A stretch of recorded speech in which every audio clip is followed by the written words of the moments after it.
revolución y teoría de derecha. Bueno, vamos a hacer una pequeña motivación para realizar este trabajo de grado, que fue prácticamente de contar cuántos ciclos límites emergen sobre una superficie de revolución cuando se hacen pequeñas perturbaciones a un sistema dado. Estudiando un sistema de un artículo presentado por el docente para realizar dicho estudio. Bueno, acá las definiciones, bueno, de campo vectorial, de lo que es un sistema de ecuaciones diferenciales autónomo. En esta primera parte, digamos que pues voy a avanzar un poco rápido para llegar a la parte que nos interesa, que es el estudio del sistema que tenemos sobre la superficie de revolución. ¿Listo? Aquí tenemos la definición formal de un sistema de ecuaciones diferenciales autónomo, unos ejemplos sobre un campo vectorial y su solución, ¿sí? Aquí, por ejemplo, en esta solución, vemos que esta solución está dentro de un cilindro. Esto va a ser importante ahorita porque esto nos va a permitir identificar los ciclos límite y darle condiciones al sistema para que puedan emerger ciclos límites dentro de una superficie de revolución. Otro teorema importante es el teorema de existencia y unicidad, que pues, nos va a permitir verificar en dónde tenemos esas soluciones. Bueno, listo. Acá es una definición importante, es la definición de órbita periódica. Es importante ya que como un ciclo límite va a ser precisamente una órbita periódica aislada. Entonces esta definición acá es importante. ¿Qué es una órbita periódica? Pues una órbita periódica es una órbita que se repite cada cierto tiempo, tal cual lo que dice la definición acá. Un ejemplo de una órbita periódica es este que tenemos acá abajo, este campo vectorial. En este caso, digamos que esa órbita periódica está como dentro de una superficie generada a partir de una elipse. Ciclo límite. Un ciclo límite, como ya lo he mencionado, es una órbita periódica tal es que es aislada. ¿Eso qué quiere decir? Que para una vecindad no podemos encontrar otra gama que sea también una órbita periódica. Eso es un ciclo límite. Está separado. Estos ciclos límite van a ser como la estabilidad del sistema. Aquí una gráfica de dichos ciclos límite, en este caso para una superficie de revolución que es un cilindro. Otro término importante acá que necesitamos es el término de superficie algebraica, que va a ser el conjunto de todos los ceros de una función polinómica, en este caso, en R3. Eso es una superficie algebraica. Ahora, una superficie algebraica invariante. ¿Qué va a ser invariante? Va a ser aquella que cumpla esta condición de que su gradiente por el campo vectorial exista un K, un polinomio K, tal que al multiplicarla por esta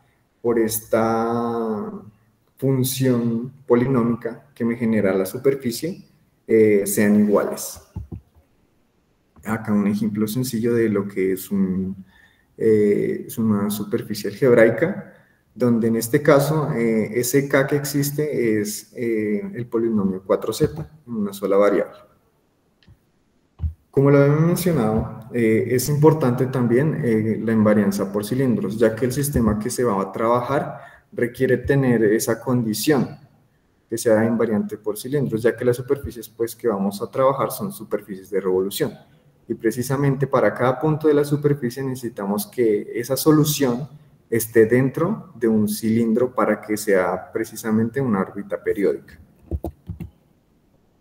Acá tenemos invarianza por cilindros, o sea, una órbita en este caso no sencillamente puede ser cerrada, también puede ser una solución, puede pasar que sea como la que tenemos en la gráfica, que está deformada, que está, el sistema hace que la curva no sea cerrada, pero sin embargo ella está dentro de un cilindro. Listo. Acá otra condición necesaria que vamos a necesitar para el estudio de este sistema es una superficie isócrona. ¿Qué quiere decir esto? Que para cualquier condición inicial, una solución tiene que ser T periódica para cada uno de esos puntos. En este caso, la superficie va a ser isócrona cuando el parámetro epsilon, que es el parámetro de bifurcación, sea igual a 0. Vamos a tener que esas órbitas que tenemos bajo esa superficie van a ser precisamente órbitas periódicas. En ese caso va a ser un continuo de órbitas periódicas para cada uno de los puntos de la superficie. Por ejemplo, acá digamos tenemos el toro bajo ese campo vectorial. Para cada punto que tenemos aquí en la superficie, en el toro, podemos ver que las soluciones para ese campo van a ser órbitas cerradas, y en ese caso van a ser órbitas cerradas continuas. Listo. Ahora vamos con... para llegar a este punto, para llegar a analizar este sistema, necesitamos la teoría de Berezin, la teoría del promedio, ¿sí? En este caso necesitamos transformar ese sistema inicial, que ya lo mostraré más adelante cuál es el sistema inicial que necesitamos, y transformarlo a un sistema que tenga parámetros de la siguiente manera. Ok, ese sistema de ecuaciones, para que tenga esas condiciones, ¿sí? Para que pueda cumplir las condiciones del teorema del promedio que necesitamos buscarle lo que decía yo, buscarle como unas condiciones. ¿Cuáles son esas condiciones que requiere el sistema, ¿sí? Para que pueda tener esos ciclos límite, para que podamos contar esos ciclos límite que pueden emerger de esa bifurcación? En ese caso, llegamos a que ese sistema, ¿sí? Que va a ser un sistema cuadrático, tiene que ser, sí o sí, ¿sí? Como condición, tiene que ser de esta manera como la que presento acá. Tiene que ser de esa manera para que ese sistema podamos contar esos ciclos límite que emergen. Y luego ya se hace, digamos, la bifurcación del sistema.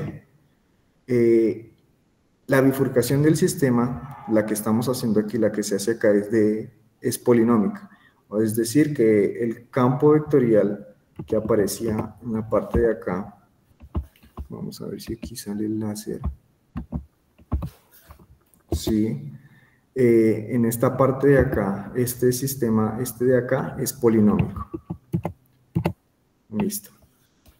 Ahora, ese sistema que tenemos allá, en R3, vamos a utilizar la teoría del promedio para reducirle una dimensión, para reducirle esa dimensión y que pues podamos manejar más sencillamente qué es lo que está ocurriendo, poder analizar de manera más fácil los ciclos límite que van a emerger.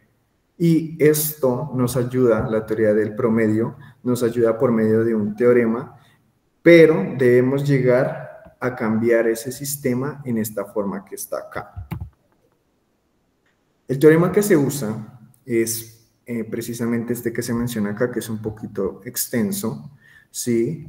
Pero que ya lo iré explicando paso a paso de cómo se va aplicando este teorema, buscando que se cumplan sus hipótesis para poder usarlo. Bueno, acá está la función g de alfa, que va a ser la importante, la que va a contarnos cuántos ciclos límite emergen del sistema a partir de esta función. Esta es la que nos va a permitir y nos va a decir algo muy importante. Listo, el sistema inicial es el que tenemos acá. Ese era el sistema inicial, donde dijimos que iba a ser polinómico, es decir, que P, Q y R son polinomios de cualquier grado, ¿sí? De un grado D, por ejemplo, ¿sí? Y dijimos que para que se cumplan, para que podamos contar esos ciclos límites, necesitamos las condiciones que habíamos tomado. Es decir, que el sistema, cuando no está bifurcado, es decir, que epsilon es igual a 0, el sistema va a ser igual a x punto igual a menos y punto igual a x, z punto igual a lambda por f.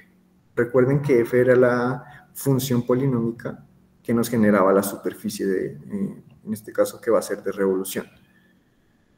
Y tenemos que transformarlo, en este caso se transforma el sistema, todo este sistema de acá se va a transformar en esto de acá. ¿Cómo se realiza eso?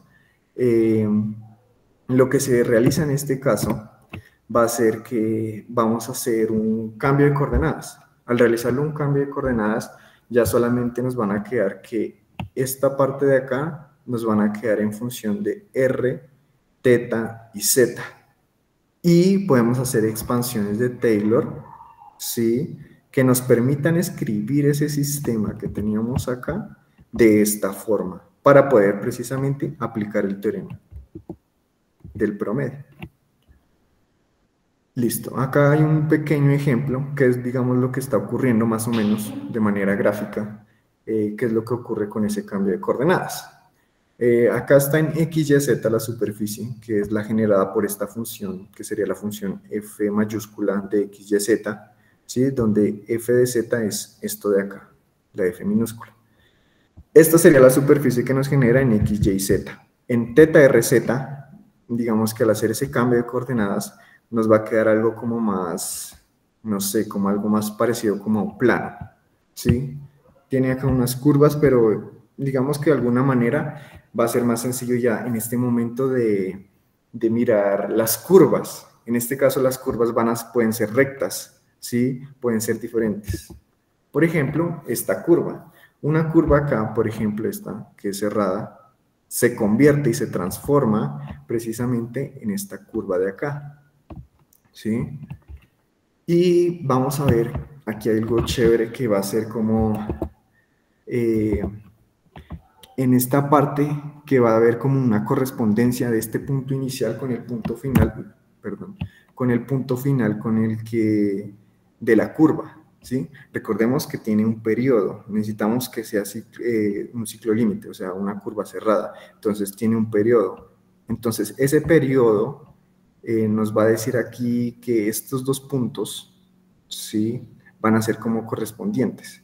¿Eso qué quiere decir? Que cuando este punto, el inicio de la curva, ¿sí? Sea igual al punto final de dicha curva, entonces ahí nos está diciendo que es un ciclo, que es una curva cerrada, ¿sí? Ya después miraremos si el ciclo límite, mirando si precisamente se conserva sobre la superficie. Podría pasar que esa curva se salga de la superficie, entonces ahí hubo algo extraño que ocurrió y el sistema, ¿qué pasó? El sistema... Creo que dejaste de compartir, Juan. Listo. El sistema, en ese caso, pasó algo y ahí no habrían ciclos límite. ¿Listo? Para eso necesitamos también verificar, encontrar unas funciones importantes, que en este caso van a ser precisamente la raíz de la f minúscula, ¿sí? Y vamos a encontrar este conjunto, que va a ser una subvariedad. En nuestro caso, vamos a reducirle la dimensión. Estamos en 3 dimensiones, vamos a quedar como en 2 dimensiones y vamos a trabajar prácticamente con un sistema en 2 dimensiones. Entonces ahí ya le bajamos esa dimensión y ya es como más sencillo de trabajarlo, ¿sí? Esta parte se verifica ya que en el teorema dice que debe existir este conjunto, ¿sí? Que debe cumplir ciertas características. Listo.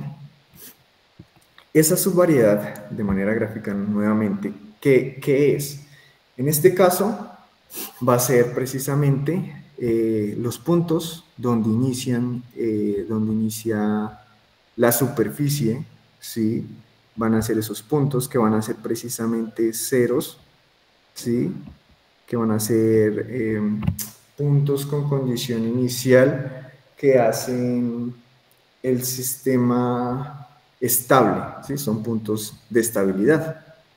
Y esos puntos son precisamente esa subvariedad que existe para poder aplicar el teorema, que nos van a decir la correspondencia del inicio y del fin de una curva, ¿sí? Por ejemplo, en este caso, con esta superficie de acá, que aquí, bueno, ya está hecho el cambio de coordenadas, ¿sí? Se va a convertir en esta curvita que está por acá. Y esto ya va a ser nuestra subvariedad. ¿Qué pasa en este caso? Listo. Ahora debemos verificar la siguiente parte. Esa siguiente parte es precisamente encontrar estas matrices, ¿sí? Esta matriz, que es la matriz del sistema variacional, ¿sí? Esta es la matriz del sistema variacional y debemos encontrarle su matriz fundamental para poder verificar las hipótesis del teorema. En este caso, esta subvariedad de acá nos dice que también debe tener curvas cerradas, ¿sí? Como en este caso estas subvariedades son solamente puntos, ¿sí? Una solución, digamos, para el sistema cuando es epsilon igual a 0 va a ser precisamente el mismo punto. ¿Qué es lo que nos está diciendo ahí? Que esa curva está iniciando y terminando en ese mismo punto. En caso de que, digamos, pasara algo, como que fuera diferente, nos está diciendo que esa curva está finalizando en otro punto diferente. ¿Eso qué quiere decir? Que en ese caso esa curva no es cerrada, esa curva está haciendo otras cosas que cuando se da ese periodo de 2pi, está, no sé, moviéndose. En ese caso no se va a tener ese ciclo límite que es la estabilidad del sistema. Listo. Listo, tenemos que hallar esa matriz fundamental. Bueno, al hallar esa matriz fundamental con el sistema y sobre una superficie de revolución, encontramos precisamente que se cumplen estas dos hipótesis, ¿sí? Al ver que se cumplen esas dos hipótesis, podemos aplicar el teorema. Entonces buscamos esa función g. ¿Quién sería esa función g para nosotros? Entonces tomamos nuestros polinomios perturbadores, ¿sí? Y le realizamos el cambio de coordenadas y los tomamos sobre un conjunto en el que estén definidos los polinomios, ¿sí? Y en el que también hagan a la función f de z minúscula mayores que 0. En ese caso, entonces, vamos a tener que la solución, porque la función g de alfa en el teorema me dice que es la integral de 0 al periodo de las órbitas, y tomar la matriz fundamental, multiplicarla por el campo, ¿sí? Perdón, por la función f. En ese caso, al resolver esta parte de acá, nos queda precisamente que esa función g, al realizar esta integral, nos va a quedar esta función de acá. ¿Y esto qué nos va a decir? Que precisamente esos ciclos límites que emergen van a estar relacionados con el grado del polinomio. Van a estar relacionados con el grado del polinomio. Y ya ahí en ese caso solamente necesitamos estudiar el grado de esta función de acá, que es precisamente todo esto que está por acá. ¿Listo? Por ejemplo, bueno, ya acá está, digamos, el resultado que les digo. Va a ser el máximo de los grados, ¿sí?, del campo de vectores que tomamos para hacer la bifurcación del sistema inicial. Eso siempre que f de z sea un polinomio, bueno, ahí de grado máximo 2, ¿sí?, a lo más 2. Cuando tomamos ese polinomio en f de z de grado 2, nuestra función f va a ser esto de acá, que es precisamente lo que describe una superficie de revolución, ¿sí? Y esta de acá, esta función g, que era la que teníamos acá, va a ser de a lo más grado de donde deba ser d menos 1. Es decir, que vamos a tener como esto va a ser como una cota inferior del número de ciclos límite que pueden emerger de ese sistema sobre la superficie, ¿sí? Cuando se hace la perturbación sobre esa superficie. ¿Listo? Y, y ya, más o menos ese es como lo que hemos trabajado para el trabajo de grado, para realizar la presentación de nuestro trabajo de grado. Y eh, eso es todo. Muchísimas gracias. Entonces pasamos a la sección de preguntas. Bueno, muchas gracias. Agradecemos al estudiante Juan David Pantoja por su presentación. De verdad que me alegra que estudiantes de pregrado se atrevan a exponer en estos eventos así. Eso es un buen comienzo. Entonces, no sé si alguien del público tiene alguna pregunta hacia Juan David. Entonces, adelante. Tengo una pregunta, Juan David. Cuando en la primera parte donde tú decías que la idea era buscar órbitas periódicas, algo así, ¿cierto? Sí. Que sean aisladas. Mi pregunta es, en ese sistema, en el toro, ¿todas las órbitas tienen el mismo periodo o no? Ok. Cuando mostré el toro, la parte del toro... ¿Aló? Escuchando. Estamos escuchando. Permítame un momento.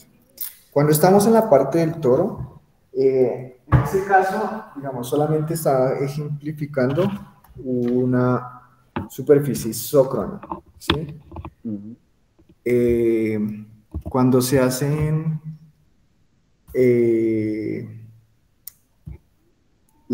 cuando no hay bifurcación, es decir, cuando epsilon es igual a 0, todas las órbitas que se generan no son aisladas.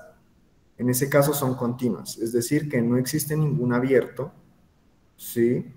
Tales que en ese abierto exista una única órbita periódica. En ese caso, esas órbitas son órbitas periódicas, pero no son aisladas. No, pero mi pregunta es que si, listo, son periódicas, pero ¿tienen el mismo periodo o no sabe Ah, sí. si tienen Sí. Todas las órbitas que se generan ahí en ese caso van a ser del mismo periodo. A ese periodo, ese es el periodo que nosotros tenemos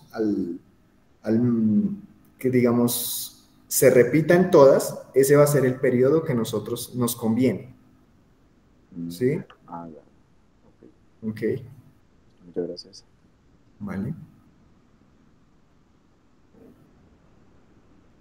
¿Alguno? No sé si alguien más tiene alguna pregunta.